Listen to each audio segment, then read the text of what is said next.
السلام عليكم ورحمة الله وبركاته. ازيكم يا حبايبي؟ عاملين ايه؟ يا رب تكونوا بخير وبصحة وأفضل حال. هنعمل مع بعض النهاردة مربى الجزر، وهتعرفوا سر بسيط قوي خليها تستوي معاكي مسافة ساعة، مش هتكمل معاكي ساعة على النار، وكمان تعيش معاكي أكتر من سنة بدون مواد حافظة. وكمان يا جماعة والله كيلو مربى الجزر أكتر من 80 جنيه، وهنزل لكم دلوقتي السعر لسه جايبه لكم طازة. ولما تعرفوا سعر مربى الجزر هتعملي بسعر كيلو واحد بس 5 كيلو مربى. هتشوفوا دلوقتي اللي انا عملت اقل من سعر كيلو، 5 كيلو مربى. ما شاء الله يا جماعة، وطعمها في منتهى الجمال والله مهما اتكلم ومهما احكي. اسمعوا الفيديو للاخر واعرفوا السر اللي بيخلي المربى تستوي معاكي بسرعة وتعيش معاكي اكتر من سنة بدون مواد حافظة بره التلاجة كمان. يلا نسمي الله ونصلي على سيدنا محمد عليه الصلاة والسلام، ونحن عملنا المربى دي ازاي. اول حاجة كده طبعا بتجيبي الجزر بتاعك وتغسليه وتقشريه وتقطعيه، يا اما الجنب بتاع البصل اللي انتوا عارفينه كلكم بتوع الخضار، يا اما الجنب بتاع الشيبسي، كده او كده هيستوي معاك بسرعة برضه. وطبعا خدوا بالكم اخر حتة في اي حاجة ماسكاها بايدك، الجنب بتاع الشيبسي دي يا جماعة بيبقى حامي، ربنا يحفظكم، تمسكيها باليد بتاعت المبشرة علشان ما تنجرحيش، ربنا يحفظكم ويسلمكم يا رب. بعد ما بتقطعيه طبعا لو عندك قصدي قرع سكري هتضيفيله شويه. انا ما ضفتش القرع السكري ده، كنت رايحه اعمل صينيه قرع سكري، فعملت شويه كده على المربى. ضفت يعني عملت تلتين جزر والتلت قرع سكري. شايفين يا جماعه كيلو مربى الجزر بكام؟ يعني اقل من نص كيلو ب40 جنيه. خدوا بالكم يعني كيلو مربى الجزر يمكن يدخل على 90 جنيه، انا قلت 80. فشوفوا دلوقتي اللي انا حطيته كله مكلفش عليا حتى 70 جنيه. اول ما قطعتها كده وخلصتها، طبعا لو عندك قرع سكر قلت لكم هتضيفوا، ما عندكوش اعملي جزر بس. هتجيبيلك 4 كيلو جزر ب20 جنيه، هتعملي احلى 5 كيلو مربى. انا طبعا عملت 3 كيلو بس، وعملولي 5 كيلو مربى. مش 5 ولا 4، لا 5، لان هتشوفوا دلوقتي اللي حصل.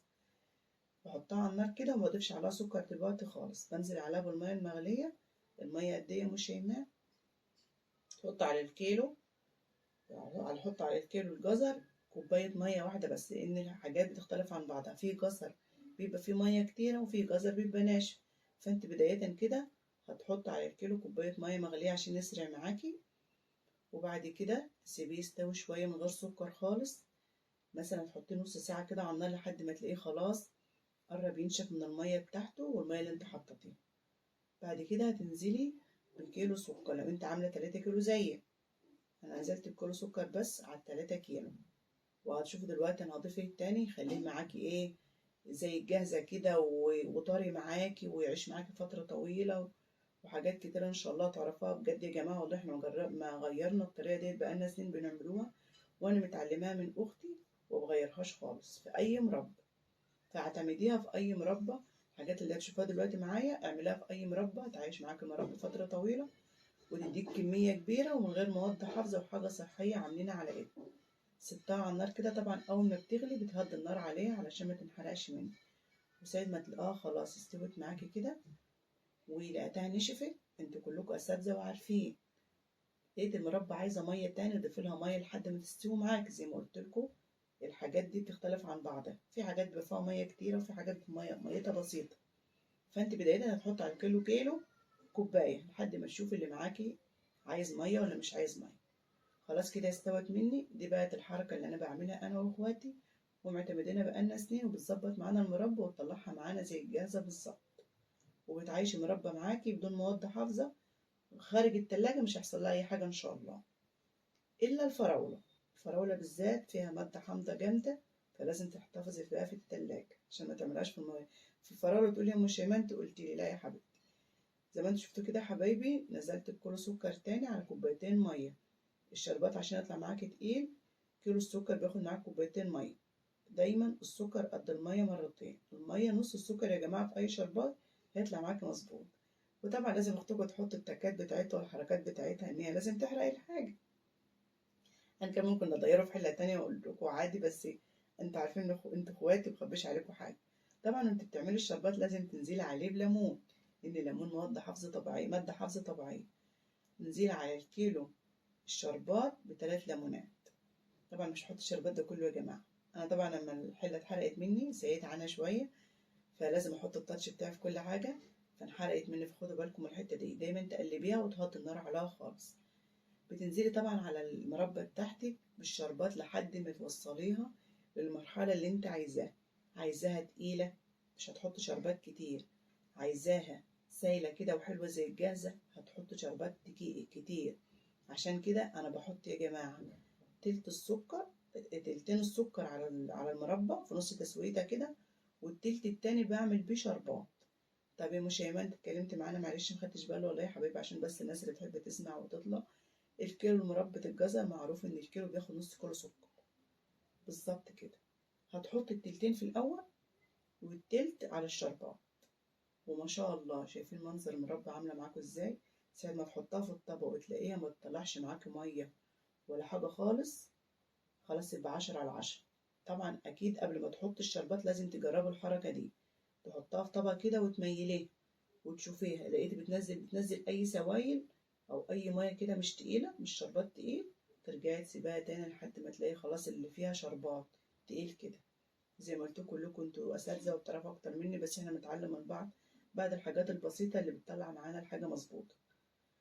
بعد كده عشان تعيش معاكي فترة طويلة لازم تعقمي البراطين بتاعتك، ويستحسن طبعا ان البراطين تكون ازاز.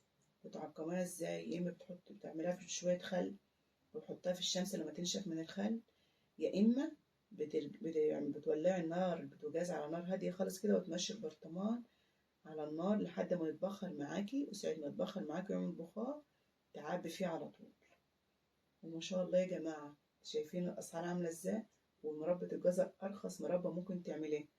الكيلو مربى الجزر داخل على 90 جنيه. أنا دلوقتي هحسبها معاكم. أنا عملت 2 كيلو جزر وكيلو قرع سكري، قولوا كلهم ب20 جنيه، خليهم كلك ب20 جنيه، حاجات من دي. ونزلت عليهم لأن عملت الشربات كله بكيلو ونص سكر كمان ب30 جنيه، أدي 50 جنيه. خدوا نار كمان ب10 جنيه، أدي 60 جنيه.